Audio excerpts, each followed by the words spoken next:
For years, American policymakers have sounded the alarm.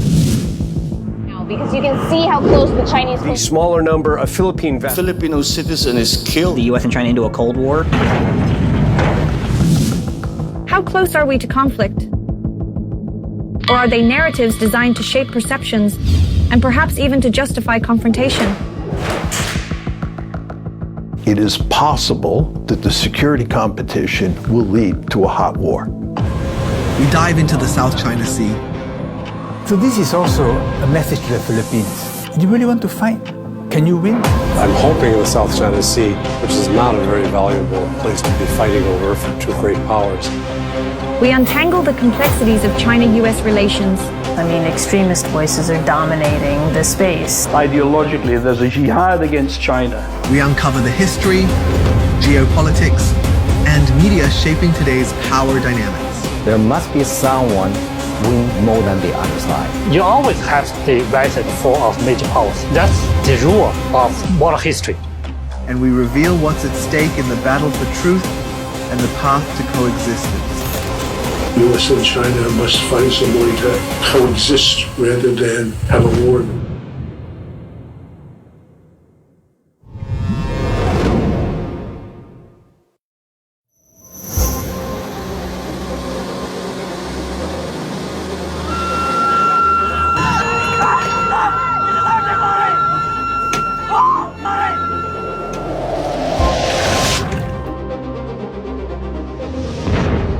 When the Chinese pulled away,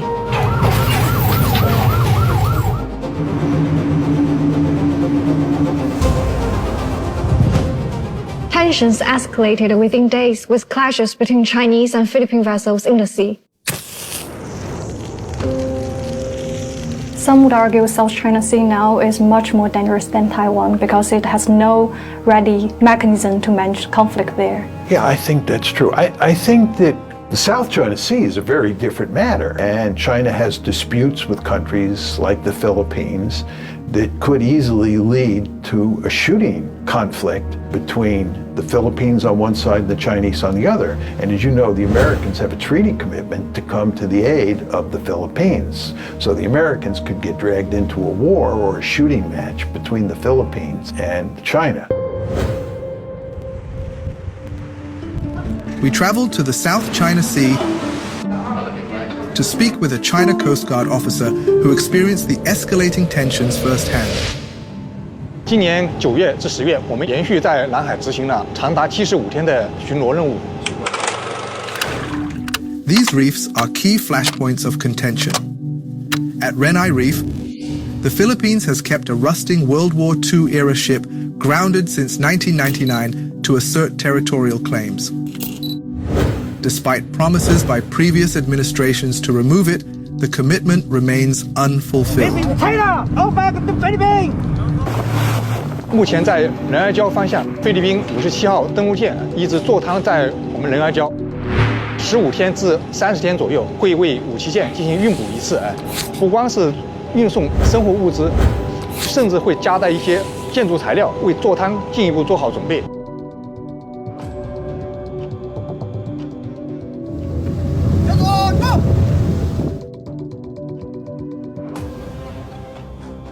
得到上级的允许，我们都可以同意它实施运补，但别不允许夹带一些建筑材料为武器舰进行加固。从专业性角度，我们也是按那个逐步升级的一个态度，先是对它进行喊话警告或者喊话提醒，请调整航向，驶离我管辖海域，否则我将依法对你采取强制管控措施。菲律宾 vessel for。再不劝阻，我们再进一步升级举措，避免这个突然的矛盾进行升级。你们跟菲律宾的人员一面接触，感觉他们的人员是怎么样？讲实话，都是不是非常专业的，操纵方面或者是国际避风规则方面，它都是不讲规则啊，盲目穿插你线索啊，进行一些危险动作、危险驾驶。对一个是不讲规矩的人，不知道他下步的动作，一些危险情况就不可避免。这张图片就是我们去2023年9月20号我们在应对非运补的时候啊，这个就是当时那个非尤拉扎5月的一个补给船，这是我们当时一线取证的照片。对。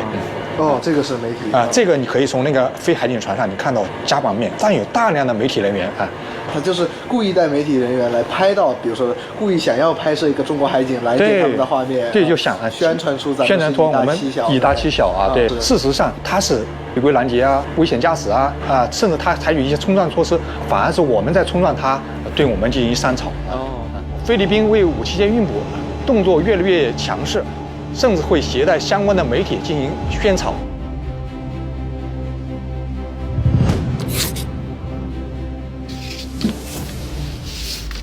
The more we dig into this, the clearer it gets. Western media isn't reporting, they are colluding with the Philippines to push a narrative. Look at it, in the last few years, negative stories about the South China Sea have spiked, but neutral ones, they haven't budged. That's not how media usually works. So what's going on? We examined over 850,000 think tank articles, news reports, and social media posts from the US and Western countries from the first half of 2024. The results were striking. 73.4% of think tank articles, 74.2% of news reports, and an overwhelming 89.5% of social media posts portrayed China negatively. Who is driving this imbalance? 3 initiatives caught our attention. When you see videos flooding social media portraying China through narratives of coercion and illegality, that's coming from the Project A Campaign Plan for the South China Sea, initiated by the US Naval Institute. That's us. Our reports on the South China Sea were targeted by Project Mayushu. It's another disinformation campaign by advocates of gray zone tactics, which are non-military measures aimed at undermining China's position. And their boss? Ray Powell, backed by the military-industrial complex. The entire U.S. treaty and alliance and treaty structure is built on credibility. The last one is the Transparency Initiative, a strategy spearheaded by Manila to name and shame China Coast Guard operations by enlisting Western journalists to document incidents and release footage portraying Chinese forces as aggressors. 南海问题其实话语权争夺非常严峻。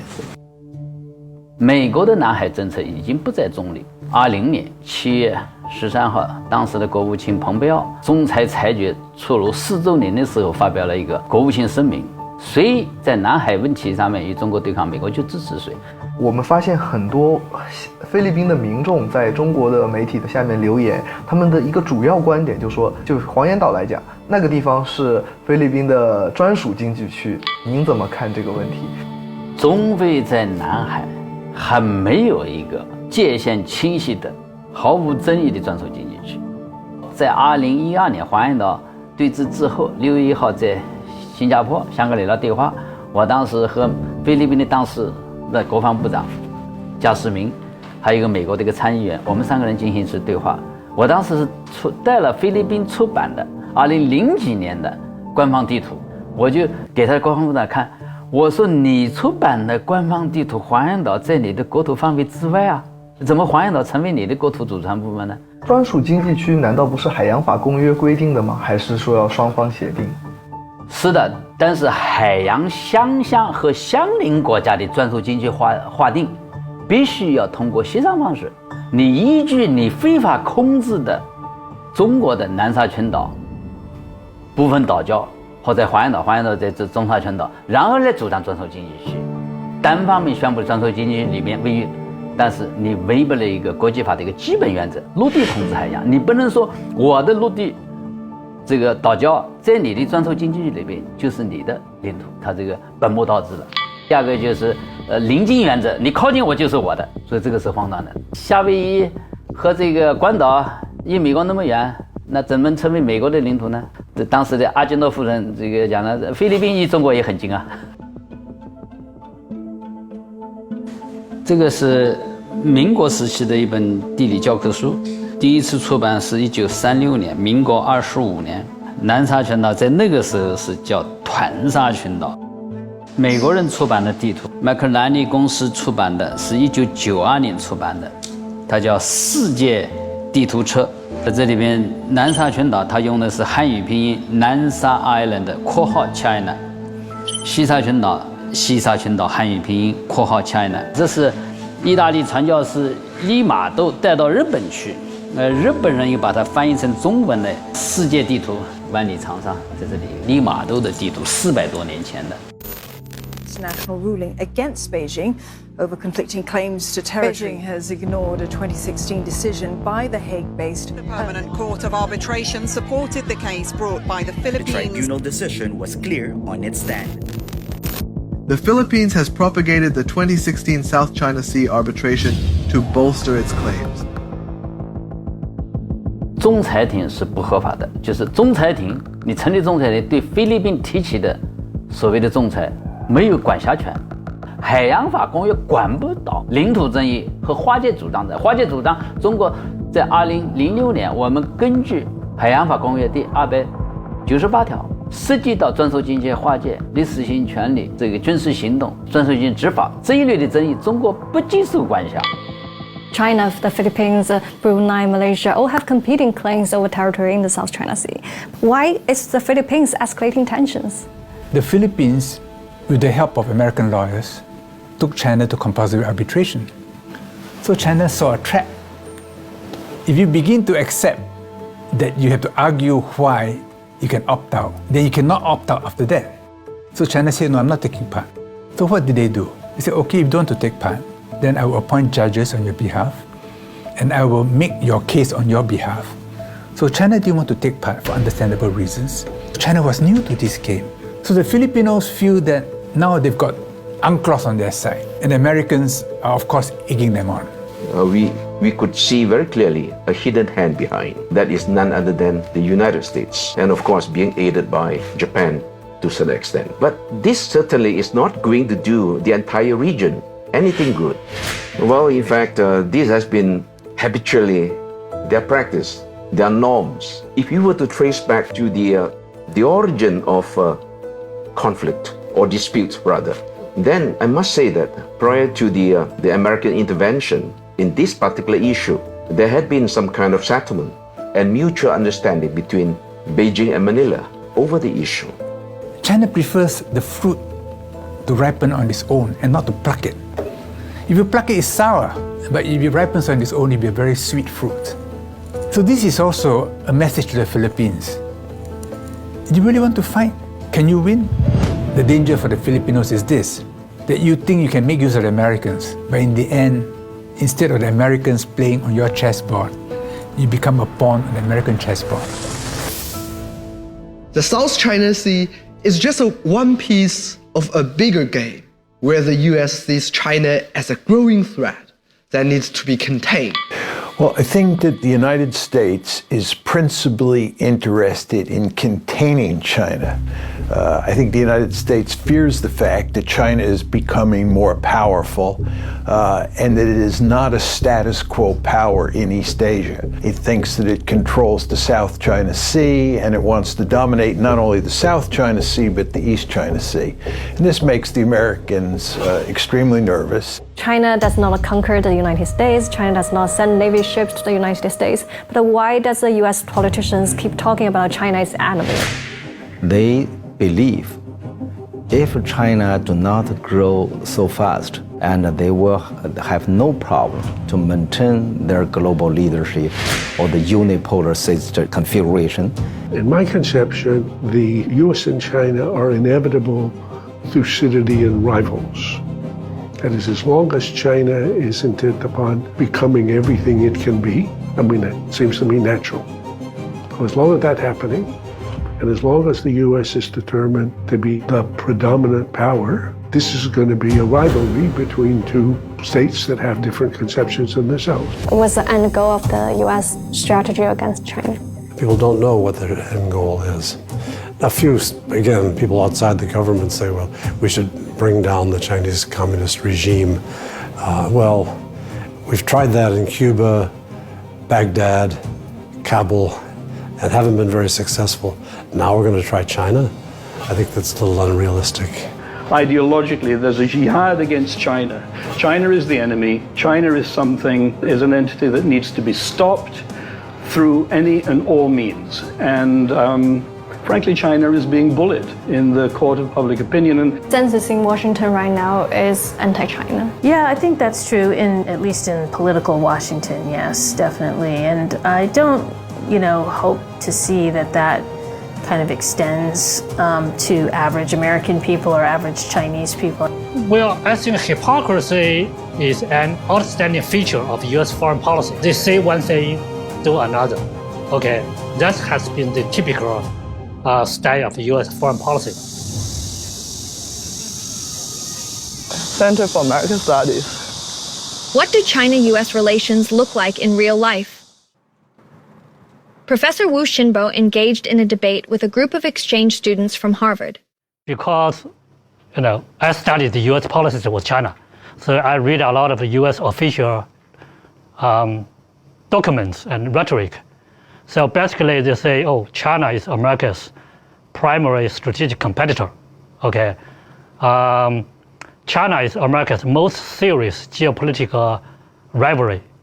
So, to what extent ordinary people, young people like you, share this kind of, concern about China, given your experience in China, even though still, brief. Yes, go ahead. I think in the U.S. they have a very harsh and critical opinion of China, and I think being here has changed the way I think about it. I think being immersed in the environment, you get to see the lives of people, and that it's just very different than hearing about it online and reading it through articles.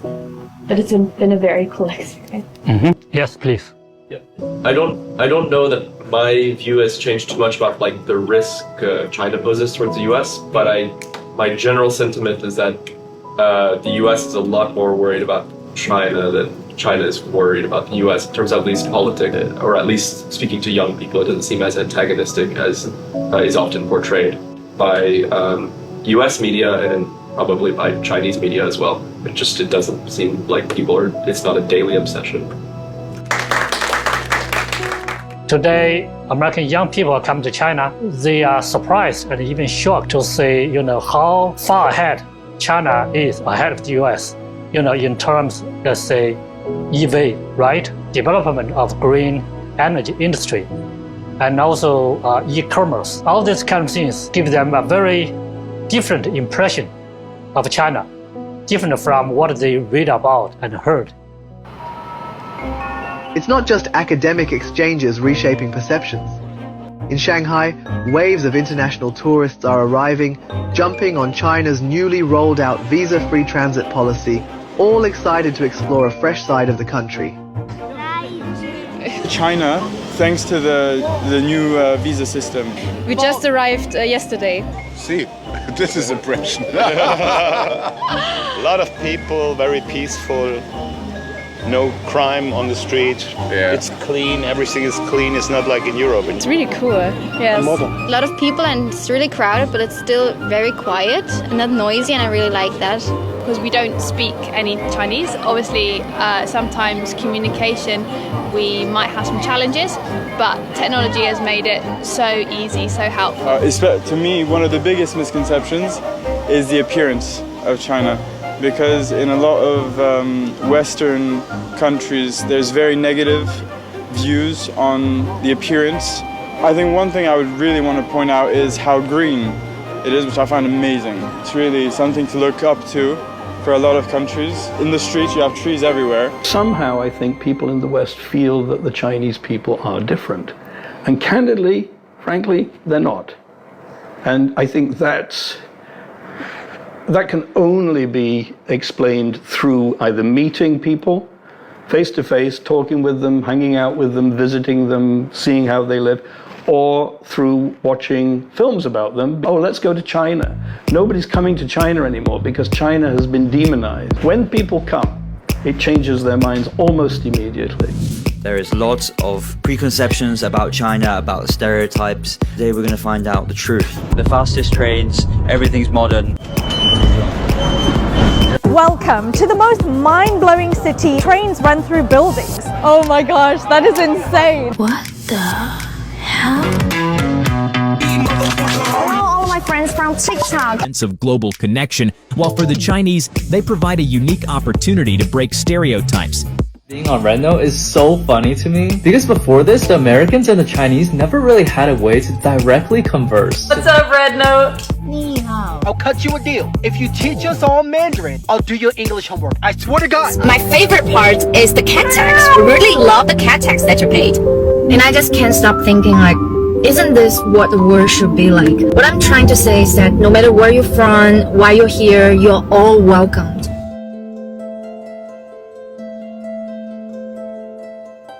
China is not a perfect country. No country is.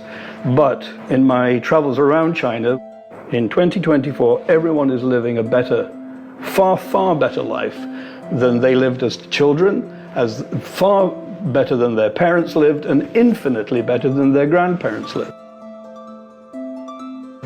Whether we like the Communist Party or we hate the Communist Party, that is attributable to the Communist Party, and they have achieved something extraordinary with the help and the hard work and the industry and innovation of the Chinese people. Your films sometimes were also attacked by the West as a propaganda. You know, the problem is in an ideologically polarized world, if you're not for us, you're against us.